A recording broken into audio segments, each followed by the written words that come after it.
Hi, my name is Brad Hill, and it's good to be with you guys again. And today we're going to look at James chapter 2, part 2, which is the faith section of James. And what I really like about the book of James is how practical he makes things. And it doesn't really get more practical than this. So let's go ahead and take a look at verse 14. It says, "What good is it, my brothers, if someone says he has faith but does not have works? Can that faith save him? If a brother or sister is poorly clothed and lacking in daily food, and one of you says to them, 'Go in peace, be warmed and filled,' without giving them anything needed for their body, what good is that? So also, faith by itself, if it does not have works, is dead." So very, very practically, James gets right to the point here. And that is simply this, that your words regarding a situation or even your concern for that situation don't mean anything unless you're willing to do something about that situation. And as Christ followers, we are to follow his example. Jesus didn't just walk by people and not do anything about it. He didn't walk by them and say, "I'm praying for you. It's going to be okay, this situation. That's okay that you're blind. I'm praying for you. It'll get better, maybe." Like, he never did any of that. He actually did something about it. Now, sometimes we may not always be equipped to handle that situation and bring it all full circle around to what it needs to be. But that's where we can get creative and see the other people in our lives and the resources that we do have and what we do have access to be able to come up with a creative solution to put our faith into action and do something about a situation. Whether that's organizing people who do have the resources to make something happen, or that is, maybe it's helping somebody find the resources that they need in that particular situation that they're in and the one that God has called you to help be a part of and to make a difference in.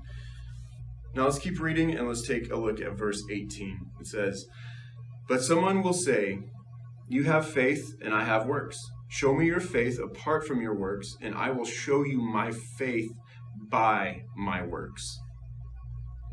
I'm going to read that part one more time. "I will show you my faith by my works." And in verse 19, "You believe that God is one. You do well. Even the demons believe and shudder.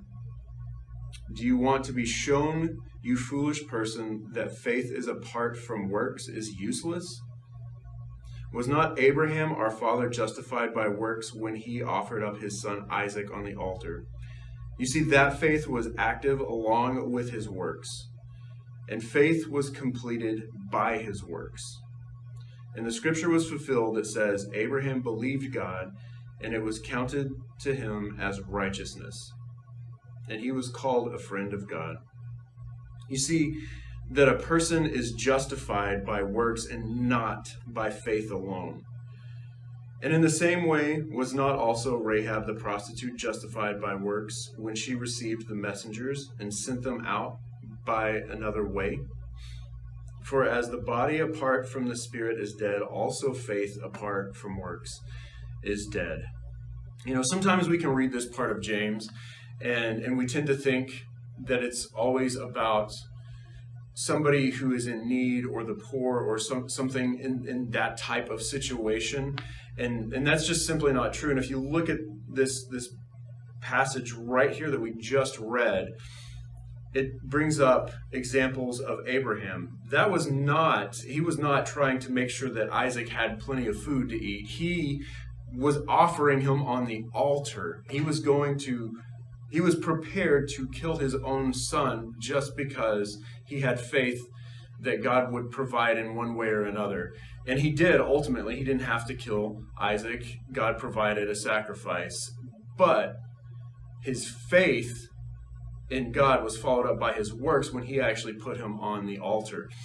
So sometimes with us, that could be our direction for our lives, that we have faith in God and we will take those steps when he calls us to take steps into those next situations. And it could just be something as simple as the entire direction for our life, the direction for the season of life that we're in, that we trust him and take steps in. Or it could simply just be the faith that we have today. the direction that God would have us go in today, what kind of faith would that take? What would God have me do today to prove my faith? So how about you guys? Is this a fresh way to kind of look at the faith portion of James for you guys? Or maybe there's something that God is calling you into that you need to exercise some action with your faith in. I would just encourage you guys to share with the group, and I will see you in the next video.